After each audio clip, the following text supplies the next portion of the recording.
जय भागीरथी मित्रों, नमस्कार, शुभ संध्या, जय माता दी। हिंदू नववर्ष एवं नवरात्रि की अनंत शुभकामनाओं के साथ मैं ज्योतिषाचार्य पंडित बाल मुकुंद त्रिपाठी आप सभी दर्शकों का इस भागीरथी लोक सेवा संस्थान के यूट्यूब चैनल में हार्दिक स्वागत करता हूँ। प्रिय दर्शकों, उपस्थित हूँ मैं नवरात्रि से संबंधित कुछ विशेष जानकारियों के साथ। हम आपको बता दें कि इस वर्ष नवरात्रि का शुभारंभ तथा हिंदू नववर्ष का शुभारंभ दिनांक 2 अप्रैल दिन शनिवार से हो रहा है। इस दिन चैत्र शुक्ल पक्ष की प्रतिपदा तिथि है। शास्त्रों की मान्यता है कि इसी दिन अर्थात चैत्र शुक्ल पक्ष की प्रतिपदा तिथि को ही पितामह ब्रह्मा ने सृष्टि का आरंभ किया था।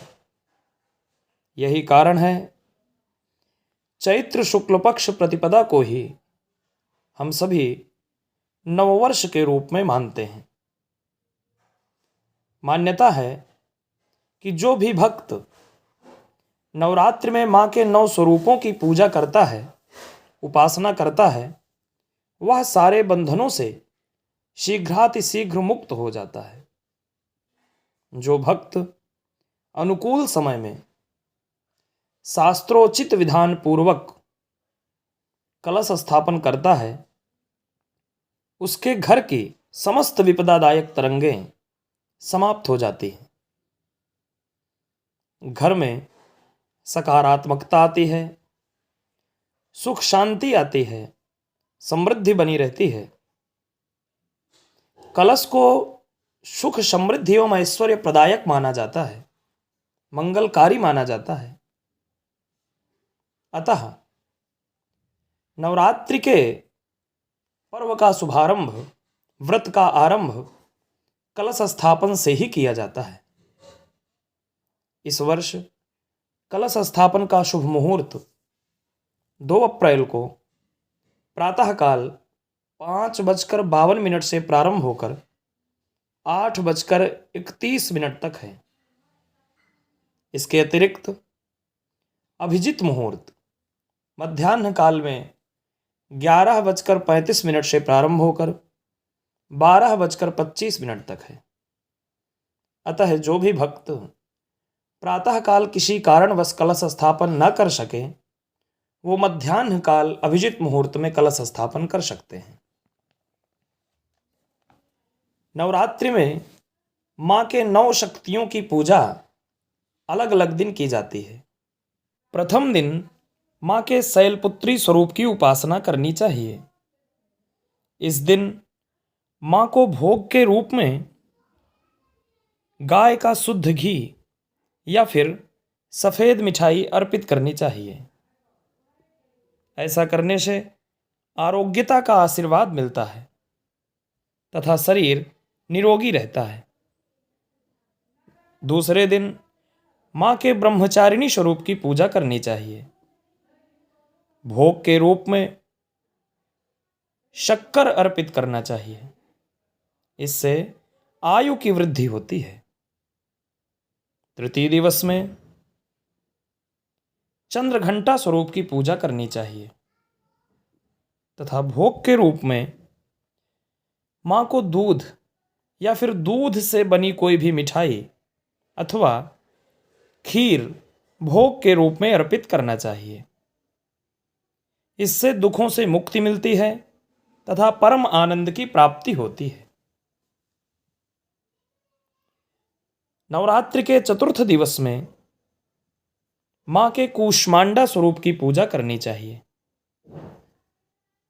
भोग के रूप में इस दिन मालपुए का अर्पण करना चाहिए।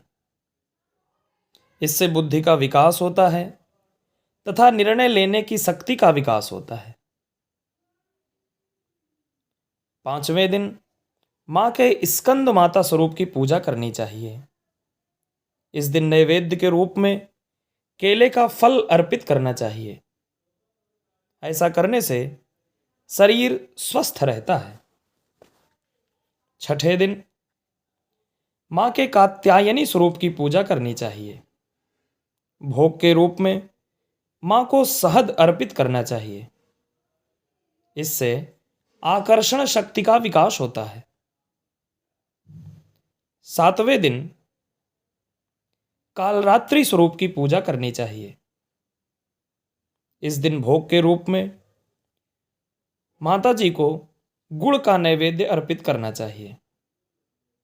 गुड़ का नैवेद्य अर्पित करने से शोक से मुक्ति मिलती है तथा अचानक मिलने वाले संकटों से भी छुटकारा मिलता है।